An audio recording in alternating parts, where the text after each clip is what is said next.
આજે હું તમારી સાથે શેર કરીશ થોડો તીખો અને સ્વાદમાં એકદમ ચટપટો એવો પાઉંભાજી પુલાવની રેસીપી. તો આ પુલાવને તવા પુલાવ પણ કહેવામાં આવે છે, જેમાં પુલાવ બનાવતી વખતે ભાતને અલગથી બાફવામાં આવે છે અને પછી શાકભાજી સાથે તેને એડ કરીને પુલાવ બનાવવામાં આવે છે. આજે આપણે ઘરે આ પુલાવને એકદમ નવી ટ્રીક સાથે કુકરમાં તૈયાર કરશું. સાથે શાકભાજી સાથે એક એવી પેસ્ટ ઉમેરશું કે પુલાવ 100% બજાર જેવો તૈયાર થશે. તો સાંજે જમવામાં શું બનાવવું એ પ્રશ્ન થતો હોય તો એકવાર આ તવા પુલાવ કે પછી પાઉંભાજી પુલાવ ચોક્કસથી ટ્રાય કરવા જેવો છે. તે સ્વાદમાં જબરજસ્ત બને છે. તો ચાલો રેસીપી શરૂ કરીએ. હોટલમાં મળે તેવો એકદમ ટેસ્ટી પુલાવ બનાવવા મેં ચોખા લીધેલા છે. તો માપ માટે ઘરમાં રહેલો કોઈ પણ ગ્લાસ કે વાટકીને સેટ કરી લ્યો. તે પ્રમાણે મેં 1 ગ્લાસ જેટલા ચોખા લીધેલા છે. તેમાં પાણી એડ કરીને તેને સારી રીતે ધોઈ લઈએ. તો આ પુલાવ બનાવવા માટે તમે ઘરમાં રહેલા કોઈ પણ ચોખા લઈ શકો છો, કારણ કે આપણે જે ટ્રીકથી પુલાવ બનાવશું તે એકદમ છૂટો અને બજાર જેવો તૈયાર થશે. ધોવાયેલા ચોખાનું બધું જ પાણી કાઢી લઈએ.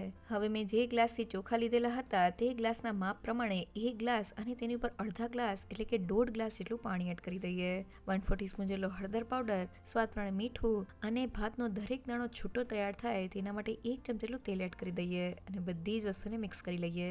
તો 1 ગ્લાસ ચોખા સાથે 1.5 ગ્લાસ જેટલા પાણીનું માપ એકદમ પરફેક્ટ છે. અને હવે કુકરને ગેસ ઉપર રાખી દઈએ. તો પાણી આ રીતના ઉકળવા લાગે એટલે પ્રેશર કુકરનું ઢાંકણ બંધ કરી દઈએ અને હાઈ ગેસની ફ્લેમ પર 3 વિસલ કરી લઈએ. તો 3 વિસલ પછી આપણું કુકર ઠરી ગયું છે. હવે તેને ખોલી લઈએ. તો બધું જ પાણી ભાતમાં એબ્ઝોર્બ થઈ ગયું છે અને ભાતનો દરેક દાણો એકદમ છૂટો તૈયાર થયો છે. હાથમાં દાણાને લઈને દબાવીએ તો તે 80 થી 90% જેવો કૂક થઈ ગયો છે, જે પુલાવ માટે એકદમ પરફેક્ટ છે. તો પુલાવ માટે આપણા ભાત બનીને તૈયાર થઈ ગયા છે. જનરલી આપણે ભાતને અલગથી બાફતા હોય છે, પણ કુકરમાં તે એકદમ ફટાફટ તૈયાર થઈ જાય છે. અહીંયા મેં 1 ગ્લાસ જેટલા ભાત સાથે 1.5 ગ્લાસ જેટલું પાણી લીધેલું છે, જે એકદમ પરફેક્ટ છે. સાથે ભાતને કૂક કરતી વખતે આપણે વધુ પડતું પાણી એડ નથી કરવાનું, નહીં તો તે થોડા સ્ટીકી તૈયાર થશે. અને કુકરમાં હાઈ ગેસની ફ્લેમ પર ફક્ત 3 વિસલમાં આપણો ભાતનો દાણો એકદમ સારી રીતે કૂક થઈ જશે અને તે એકદમ છૂટો તૈયાર થશે. તો એ તૈયાર થયેલા ભાત સાથે પાઉંભાજી પુલાવને બનાવી લઈએ. હવે બજાર જેવા પાઉંભાજી પુલાવ કે પછી તવા પુલાવના ટેસ્ટ માટે લસણની ચટણી બનાવવા મેં 4 થી 5 નંગ જેટલા સૂકા કશ્મીરી લાલ મરચાં લીધેલા છે. જો ઘરમાં કશ્મીરી મરચાં ના હોય તો તમે આ રીતના રેગ્યુલર મરચાં પણ લઈ શકો છો. બસ તેનું પ્રમાણ થોડું ઓછું લેવું. હવે મરચાં પીસવા માટે સોફ્ટ થઈ જાય એટલે તેમાં થોડું ગરમ પાણી એડ કરીને તેને પલાળી દઈએ. અહીંયા જો મરચાં પલાળવાનો સમય ના હોય તો તમે મરચાંને 5 મિનિટ માટે પાણીમાં ઉકાળી લેજો. અને હવે ચટણી બનાવવા માટે મેં મિક્સર જાર લીધેલું છે. 20 થી 25 મિનિટ પછી આપણા મરચાં પલળીને સોફ્ટ થઈ ગયા છે. તેને પાણીમાંથી કાઢી લઈએ અને મિક્સર જારમાં એડ કરી દઈએ. તો પલાળેલા મરચાંનું પાણી આપણે ઉપયોગમાં નથી લેવાનું, કારણ કે એમાં તીખાશનો ભાગ રહેલો હોય છે. હવે તેમાં 5 થી 6 નંગ અને વજનમાં 25 ગ્રામ જેટલી લસણની કળી એડ કરી દઈએ. અડધી ચમચી જેટલો સંચળ પાવડર, સ્વાદ પ્રમાણે મીઠું, અડધી ચમચી જેટલો શેકેલા જીરાનો પાવડર અને અડધી ચમચી જેટલો ગરમ મસાલા પાવડર એડ કરી દઈએ. 1/4 કપ જેટલું પાણી એડ કરીને બધી જ વસ્તુને ગ્રાઇન્ડ કરી લઈએ. તો બધી વસ્તુ થઈને આપણી લસણની ચટણી તૈયાર થઈ ગઈ છે.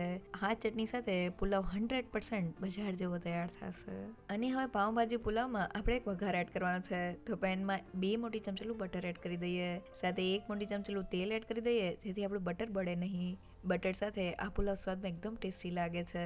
હવે તેમાં 1 મોટી ચમચીલું જીરું એડ કરીને જીરાને સારી રીતે સાતળી લઈએ. હવે મેં અહીંયા 1 કપ અને 2 મીડિયમ સાઇઝની ડુંગળીની લાંબી સ્લાઇસ કરી લીધેલી છે. તેને એડ કરીને સારી રીતે સાતળી લઈએ. તો ડુંગળીને સાતળતી વખતે આપણે ગેસની ફ્લેમ હાઈ જ રાખવાની છે. તો 2 થી 3 મિનિટમાં આપણી ડુંગળી સતળાઈ ગઈ છે. આપણે તેને બ્રાઉન નથી કરવાની. તો હવે વાટેલી લસણની પેસ્ટને એડ કરી દઈએ અને તેને સારી રીતે સાતળી લઈએ. તો લગભગ 2 થી 3 મિનિટ જેવું થઈ ગયું છે અને લસણની પેસ્ટ એકદમ સારી રીતે સતળાઈને તેની સાઇડ્સમાંથી તેલ છૂટું પડી ગયું છે. તો હવે મેં ડુંગળી જેટલા જ પ્રમાણમાં એટલે કે 1 કપ અને 2 મીડિયમ સાઇઝના ટમેટાની લાંબી સ્લાઇસ કરી દીધેલી છે. સાથે સ્વાદ પ્રમાણે મીઠું એડ કરીને ટમેટા સોફ્ટ થાય ત્યાં સુધી તેને કૂક કરી લઈએ. તો ટમેટાને કૂક કરતાં લગભગ 4 થી 5 મિનિટ જેવું થઈ ગયું છે અને તમે જોઈ શકો છો કે ટમેટા એકદમ સારી રીતે સોફ્ટ થઈને ગ્રેવી સાથે ભળી ગયા છે. અહીંયા ટમેટાને આપણે આખા નથી રહેવા દેવાના. તો હવે આપણે શાકભાજી એડ કરવાના છે. તો મેં અડધા કપ જેટલી કેપ્સિકમની સ્લાઇસ કરી દીધેલી છે. સાથે અડધા કપ જેટલું ખમણેલું કોબીજ અને મેં 1/4 કપ જેટલા ફ્રોઝન વટાણા લીધેલા છે. જો ઘરમાં કાચા વટાણા હોય તો તેને થોડી વાર માટે બોઇલ કરી લેવા. હવે હાઈ ગેસની ફ્લેમ પર શાકભાજીને થોડા સાતળી લઈએ. તો આપણે શાકભાજીને ઓવરકુક નથી કરવાના. પુલાવ ખાતી વખતે તેનો થોડો ક્રંચ આવે તો ખાવાની મજા આવે છે. તો શાકભાજી થોડા સતળાઈ ગયા છે. હવે મેં અહીંયા 3/4 કપ અને 1 મીડિયમ સાઇઝના બાફેલા બટેટાના ટુકડા લીધેલા છે. સાથે મસાલામાં 1 ચમચી જેટલું લાલ મરચું પાવડર, 1 ચમચી જેટલું ધાણા જીરું પાવડર અને મેં 2 મોટી ચમચી જેટલો પાઉંભાજી મસાલો લીધેલો છે, જેની સાથે પુલાવ સ્વાદમાં જબરજસ્ત લાગે છે. થોડું પાણી એડ કરીને મસાલાને સારી રીતે સાતળી લઈએ. તો લગભગ 2 મિનિટમાં જ આપણા મસાલા સતળાઈ ગયા છે અને પુલાવ માટેનો આપણો વઘાર તૈયાર થઈ ગયો છે. ગેસની ફ્લેમ બંધ કરી દઈએ અને હવે ગરમા ગરમ વઘારને ભાતમાં એડ કરી દઈએ અને બધી જ વસ્તુને મિક્સ કરી લઈએ.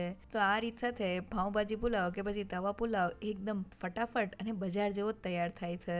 તો બધી વસ્તુ મિક્સ થઈ ગઈ છે અને આપણો પુલાવ તૈયાર થઈ ગયો છે.